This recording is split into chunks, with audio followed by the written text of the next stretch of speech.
93.8 horsepower, and 98 newton meters of torque. Let's go.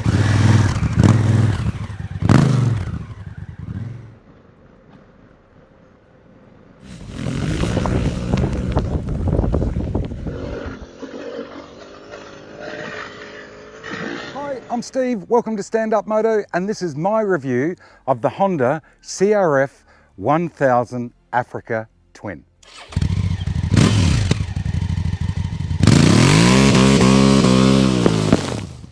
If you're a new viewer, welcome. If you're a return viewer, welcome back. This is a 2016 model Africa Twin. I think they held this configuration up until about late 18.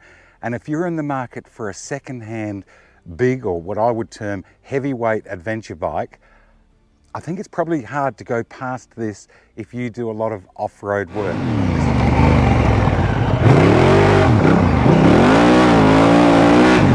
This is in the tricolour.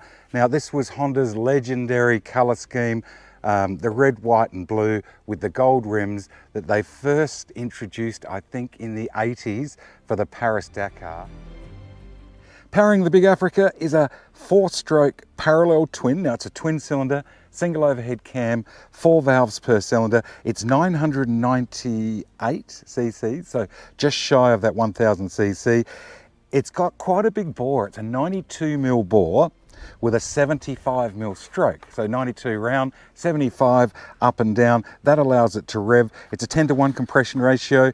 It is, of course, you can see no finning on there. It's liquid cooled because it meets all the Euro emissions and everything. They can't run too rich nowadays, can they? It's fuel injected, electric start. Produces, and I had to Google this, just shy of 94 horsepower, 93.8 horsepower, and 98 newton meters of torque. That's about 72 and a bit foot-pounds. And the power is linear. There's no band or whatnot from the start right up until you get to that 7.5 mark. It is just dead smooth and predictable the entire way. 2, 1.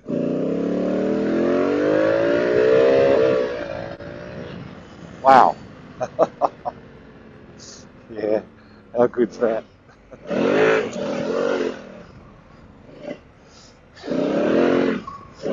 Seat height is 34 inches, or about 830 odd mil. It is a tall bike. Personally, I love my bikes tall. I'm not the tallest person in the world. I'm 5'10", and I'm taller in the body and shorter in the legs. I've got about a 32 inner. I find it just perfect. I know a lot of people like to be flat-footed. I did a bit of research on the net, and you can buy lowering link systems for them. But I would suggest, if you're looking for one of these heavyweight adventure bikes, that you ride it for a week first before you decide whether you want to lower the bike. It's just so simple, even though it's tall and it's getting pretty heavy, and I'll cover that weight in a sec. It's very simple to ride, and once the feet are up on the pegs, yes, pulling up to a stop. Actually, I'll show you something you can do also if you are a shorter rider when you're pulling up to a stop on one of these.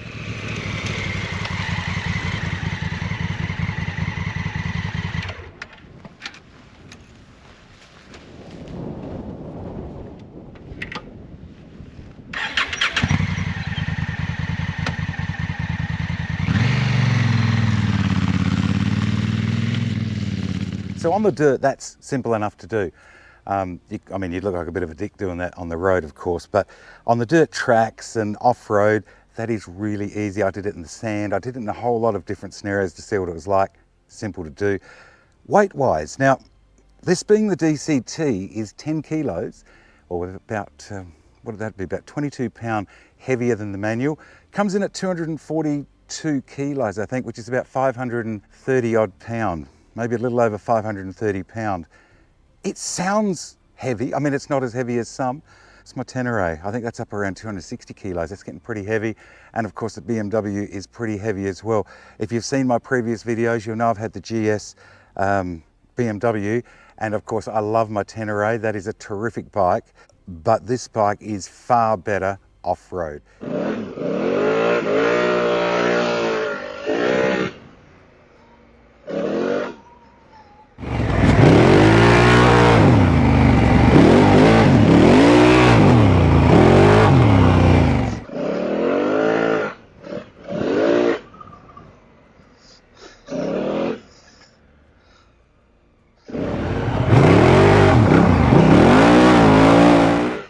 coming through here, and this is pretty heavy terrain. I've got it in the manual mode, and I'm using the paddle shifters. I think I've got it locked in second. Step the back wheel out to change direction. This is a quick, big bike off-road. So if you're planning on doing off-road stuff, the Africa just wins that competition hands down. This one's running the DCT, or the dual clutch transmission. It's still 6-speed, but it has a dual clutch transmission. So you're not pulling a clutch lever in. And I'll be honest, at first, I was a bit skeptical about that. After riding this bike now, I've done about 1,000 miles on it, or 1,600 kilometers. It is superb. Once you learn how to use the DCT, it is just amazing. It was interesting working with the DCT, dual clutch transmission, in this type of setup where you're going slow, picking your way in and around. I found my lines were actually quite a bit better because I was focusing more on my lines than working a clutch.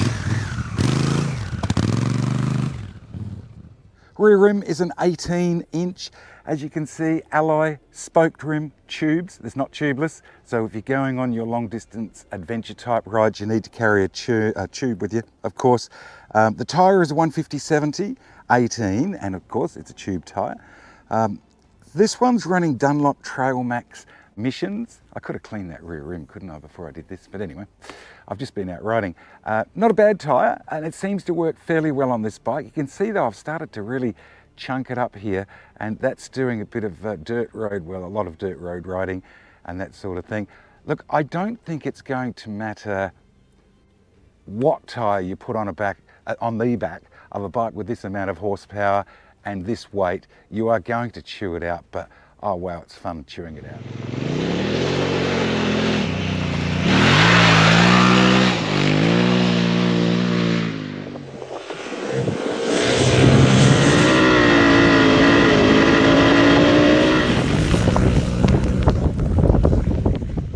Ground clearance, 250 millimeters. That's just shy of, say, 10 inches.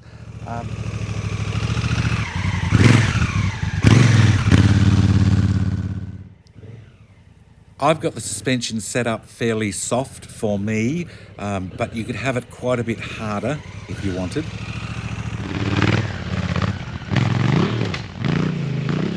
And you'll probably notice my legs going all over the place. It's a throwback to my trials days where you throw a leg out for your balance. I tend to do it pretty well on any dirt bike I'm on. But what I'm showing here is combine the clearance of the bike with the slow maneuvering ability with that DCT. It's good. Putting it on the center stand, if you get that horrid rear puncher, or of course just to lube the chain, stand her up, and it's a little bit tricky, but get your foot in there. Now, normally you would probably grab here. This has the anti-straps bags on the back. So stand down, put your foot on it, grab the handlebar, and just, I mean, mainly you're just pushing with the foot. And up she goes. Now, if you've seen my previous videos, one of the things you will know that I love doing is the slow, exploring, intricate type work here in the Aussie bush. You come across all sorts of things out here, but big, heavy adventure bikes, especially those with 19-inch front wheels, it's pretty awkward to do sometimes.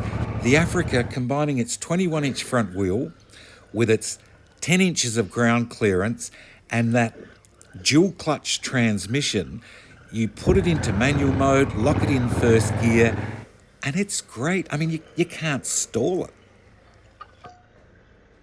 Wheelbase as in centre of axle to centre of axle, 62 inches. It's fairly long. That's about 1,575 millimetres, 62 inches. So it's super comfortable. You don't get that pitching that you'll get on a shorter bike. So that's nice. Of course, that will affect you a little in the tight manoeuvring stuff. But for such a long wheelbase bike, it actually does quite decent turns. Just high side the body a bit. I'm not even pulling it on the full lock here. It's turning very well. This was my first attempt at doing figure eights on the Africa. I did get it much tighter than this. That's not on camera, that was a bit later in my filming, but it's pretty good. And if you get to this stage where I am there and you just open the throttle, you can spin the back around and tighten it right up.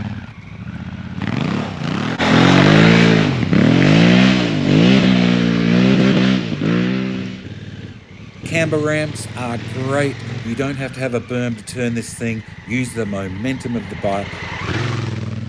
Front suspension is a 45mm cartridge type. It's an inverted telescopic fork with a hydraulic dial. It's got preload adjuster, DF adjustment.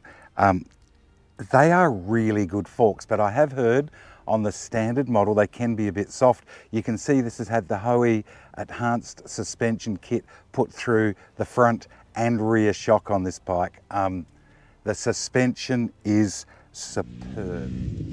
Heading across undulating surfaces, I mean, I've got this thing up to about 100 mile an hour here, 160 kilometres per hour, and it remains stable. So these guys they're a South Australian company, they've had a million years of doing this. They work on super bikes and all that sort of thing. This upgrade, now I haven't ridden the standard one, but I could not complain about the suspension on this bike at all. It's got about 230mm of travel, or 9 and a bit inches of travel. Doesn't sound huge, does it? But it's more than ample for this bike.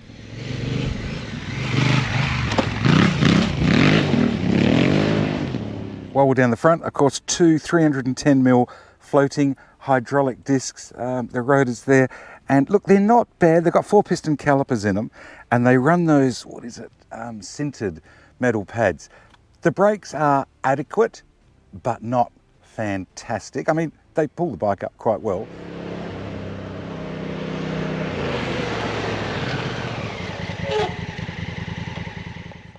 Rear brakes, single disc, 256mm. What's that, about 10 1/4 inches. It's a hydraulic, of course, 2-piston caliper on the rear, and once again with those metal pads. But something that's different on this bike than you'll see on a manual bike, it's got a park brake, and it's got a park lever that I'll show you later, and it's down here. There's a tiny little caliper down here that works the park brake. So, and of course you can see the ABS ring in there if I don't bang the camera. You can see the ABS ring down in there. Back brakes, excellent and switchable. You can turn them off. The front ABS stays, but the rear ABS, you can turn it off. So when you are riding hard and you're in around areas that you need to lock that back wheel to spin the bike around, yeah.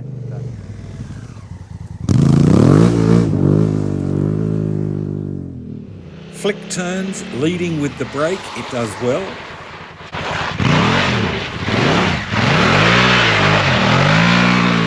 Accessing under the seat with the key, there's a little keyhole down here on this side. Turn that and seat clips up. Under the seat, well, there's really not any storage room, hence the reason we were talking about that tank bag. You've got your little helmet strap there, so you put it around that little hook and you can hang out that cable for doing your helmet. But that's about it. There's nothing really under here. Oh, under the seat itself is, where is it? There it is, an Allen key. And the Allen key allows you to access the toolbox. That's the little lid there for the toolbox, and that Allen key that we saw under the seat, undo that, off it comes. You've got a toolkit in here, and you also access your battery. And if I just move the camera around a little bit there, you can see the adjustment for the rear shock. Standard O-ring type chain drive, so it is a chain, it's not shaft, and of course the bonuses of that are the lack of weight that comes along with not having the shaft drive, but you do have to service the chain. Keep the chain clean and service it. So what's it like in town? Look, it is tall. I'm on my tippy toes here when I stop at the lights, but it's quite fun. And before I get badgered in the comments about filtering between the cars in my part of the world, it is 100% legal. It is actually encouraged. So, if you stop behind another vehicle and the one behind you comes through, you don't get squashed between two cars. I know there's an argument for that, but look, it's fine. There's no storage on this bike. You would need to put a top box on it, but the dual clutch transmission, I've got to admit, I never thought I'd say it makes it really easy. In this setup here, now I'm in my hometown of Harndorf here in the Adelaide Ranges. When you're in this stop-start, it's moving on and off traffic, you're not clutching, pulling clutches in and out.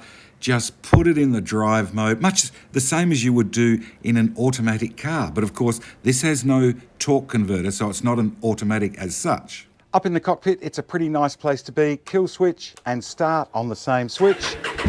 Push to start, motor then starts. Below that, you've got your gear selector, drive, your sport mode, and your neutral. So basically, if you look here on the panel there, you'll see the neutral light and the green light is on. If I push D, it is now in drive. Below that is a manual button. You can push the manual button and it's no longer in drive. You have to shift the bike manually via some paddle shifters that I'll show you on the left-hand side. I'll put it back into drive mode, so it would now be automatically shifting up through the gear. It shifts very early. If you want to hold it in the gear a bit longer, you just push that one more time and it may just be out of shot. There's a little S on the button. That is a sport mode. If I push that, it's in sport mode 2, which is where I have been riding the bike. It has 3 modes. Push it one more time, there's 3. Push it one more time, it'll be back to 1. Basically, it holds it in gear. I have it in that number 2 mode. It shifts about where I want it to.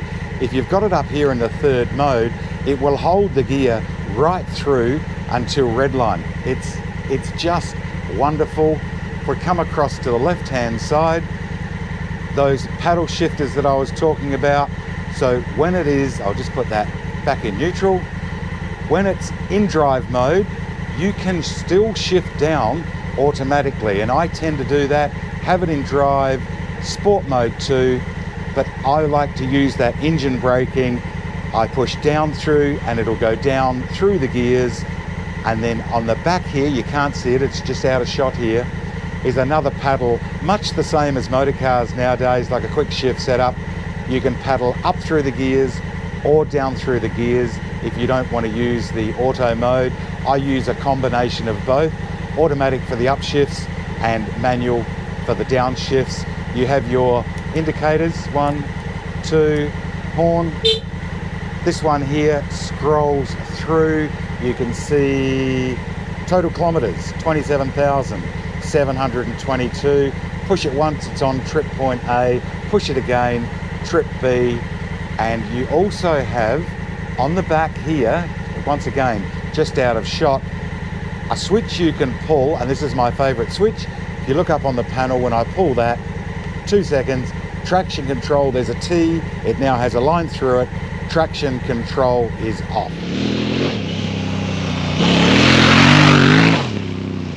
Wonderful, wonderful, wonderful, because I'm not a big fan of traction control, as I may have mentioned. At the top of the scale there, tachometer at the top, fuel gauge to the right, kilometres an hour, we're in Aussie, so it's kilometres per hour. Then you've got a clock, that neutral indicator, once again, as we said, air temperature, average fuel consumption, 6.2 litres per 100. I have been riding it fairly firm. And down the bottom is the fuel gauge. It's on the 3rd bar out of the 6 bars. It has never gone over that in the time that I've been riding it. And the other really good feature is down here, maybe a little hard to see in this light. If I push and hold 3 seconds, 1, 2, 3, ABS is now off to the rear wheel. There's a little ABS circle there, line through it, arrow pointing to the rear wheel. You can now lock up and use that rear wheel as you want it. There is one more button next to it called a G for gravel. You can see G has come up. I can't really work out what that is doing. I have just been in sport mode 2 and traction control off and ABS off. So I'm not really sure what G does. If you're experienced with these, I'd love to find out in the comments. But the panel itself is basic, it is simple. You're not scrolling through a dozen screens to get the settings you want. Hop on the bike, push it into drive, push it one more time, 2 more times, there we go. Sport mode 2, and it'll actually hold that mode once I've been riding it. When I get on, push the D, if I push it just one more time, it'll hold sport mode 2. I'll reach over here, kill the traction control, push that ABS, and you're away. It is just dead simple to live with. So to summarise the city bike riding, look, it's okay for an adventure bike. It is tall. It would help if you were 6'4". You would have to put a top box on it. Although I have to say that DCT makes it so easy in traffic, but there's probably better options for a city motorcycle out there. But where this is at home is on the open road. Now, our maximum speed limit in Australia is 130 kilometres per hour. That's about 80 mile an hour. This freeway that I'm on here is 110 kilometres per hour, but this bike comfortably sits on 80 to 100 mile an hour anywhere there with ease. Of course, not that I would do that. You don't believe me, do you? Of course not. And of course, the big advantage of buying a used bike, and in this case, bring it here, mate. That's Ralph, he loves playing with this ball. Buying the Africa Twin, when you buy used, first big thing is, now this is a 216 model, as we mentioned. It's now 2023. You're going to be buying this bike in Australia anyway at about half the cost of a brand new bike. That's a massive saving. Now, whether you can afford a brand new bike or you just don't want to have that amount of value sitting in your shed when you're going to be using it for weekend adventures and building down dirt roads, etc. There's your first big plus. Second big plus of buying used, of course, is that it comes with a whole lot of gear generally on there. Fuel tank wise, it's 18.7 litres, so that's just shy of about 5 US gallons. I've been getting about 4 Aussie gallons or UK gallons. We work in litres now here in Oz, but I put it into gallons for US viewers. I've been getting about 300 kilometres out of a tank before it starts flashing at me. I don't know what's left after that. Which is, what's that, just shy of 200 mile. I have been riding it fairly hard, as you can see in the video. And I think if you were to really get this sedate and bring your pace down, do the speed limit. Of course, I haven't exceeded the speed limit once in this video. I wish that for only one day Dad couldn't tell a lie. But I think you could probably get up around 250 mile, maybe 350 odd kilometres or kilometres out of a tank. Maybe a slightly larger tank would be good, but then you start to sacrifice things like the weight and size. So, but I would work on around that 200 mile, 300 odd kilometres out of a tank if you're riding it hard. And of course, if you were loaded up and you had a lot more wind drag at the back. But yeah, it is a beautifully shaped tank. So when you stand, it is just right. And this is a great standing bike. It's had risers put on here, and I'm often not a big fan of risers, but these just seem to be perfect for me in the standing position. And we see a bit of that in the video where I'm standing on the bike. And those handguards that I was talking about, you can see they come right through here to the posts. They are super strong. I think they're genuine Honda. Maybe someone can clarify that for me in the comments. And this one has, can you see that in this shot? This one has a park brake because of course it's DCT. So there's the park brake off, park brake on. I might show that when I show the instrument panel actually. As far as doing your own oil changes, sump guard has to come off. The main can oil filter is here, just a screw on, screw off, nice and simple. But there's an additional filter. Being a DCT, these two little bolts here pop out and there's a little element filter, or cartridge filter I guess you call it, that pops in here, nice and simple. Checking your oil, there's a little dipstick here. You've just got to be careful with those bars, but a decent dipstick, metal dipstick, it's not just a little plastic one that heads down in there. And on the dirt roads, as you would expect, it is brilliant. Use that power, step the back wheel out in order to turn it around the bend. There's no sensation of losing the front wheel whatsoever. Rear suspension, if you can see down in here, I could have cleaned it, couldn't I? But I have just been out riding. Rear suspension, monoblock cast aluminium swing arm with a ProLink gas charged damper. Once again, you can see this has had that Hoey enhanced suspension kit put in it. I have zero complaints about the rear suspension. I have really pushed this bike hard over the last week or so, and yeah, the suspension works a treat. Headlights wise, look, they're pretty good. They're all LED indicators, LED front and rear. You can see the low beam light is on there. If I flick that, there's the high beam light. They work pretty well. I think if I was going to be doing a lot of real heavy off-road work, I would maybe hang a little set of spotties on there, but they're not bad. And of course you've got your push to pass. Rear lights, LED, indicators, left, right, push to cancel, which is nice and simple. You can see it's an LED tail light there, and brake light, nice and bright. Oh, and of course the mandatory sound check.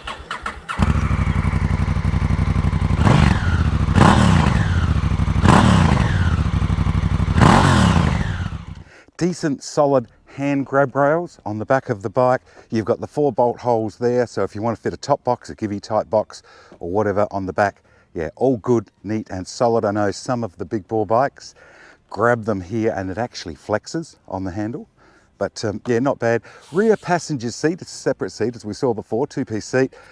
Look, reasonably comfortable. You're sitting comfortable. You're sitting tall on the back, but I think the majority of the adventure riders on these will be running solo and you'll have bags or sleeping or tent or whatever on the back. So yeah, a pretty good setup. So what is the Africa Twin like as a used bike buy? Look, I'm going to stop, have a cup of coffee, catch up with a couple of mates, reflect on my last month, and then give you my conclusion. And while I think of it, please don't forget to subscribe. You can catch up with previous videos and future ones, of course. And really important for me, if you could, is hit the like button. So what are my final thoughts on the Honda CRF 1000 Africa Twin? This is a big, heavyweight adventure bike that honestly does what it says on the box. Open road stuff, it is great. I mean, when you're overtaking road trains, we have these here in Australia, they're often doing 70, 75 mile an hour. You just open the throttle and you blap past them. Cars and caravans, it doesn't even think twice. You don't worry about headwinds anymore when you're on those long open runs. We get enormous headwinds here, especially when you're heading north in Australia. Through the windy twisties, yeah, look, it really surprised me. It's a 21-inch front wheel and it's primarily an adventure bike with Dunlop off-road tyres, but it turns in really good. I can only imagine what it would be like with a set of road tyres on it. I think you could have a lot of fun on a track day. Off-road, the bike excels. I mean, this is a big, heavy bike, and yet it installs confidence in you. The owner of this bike has cut the screen down there. He was getting head buffeting, so you're in clean air. You've got good visuals. You can do slow, intricate work. The dual clutch transmission, biggest surprise I think I've had in motorbikes for many, many years. It is terrific. Once you learn how to use it, it is so much fun. Even this slow type stuff, if you're into the big power slides, this bike has got it all over. It is a perler, and if you don't know what perler means, look it up on Google. It's something extremely good.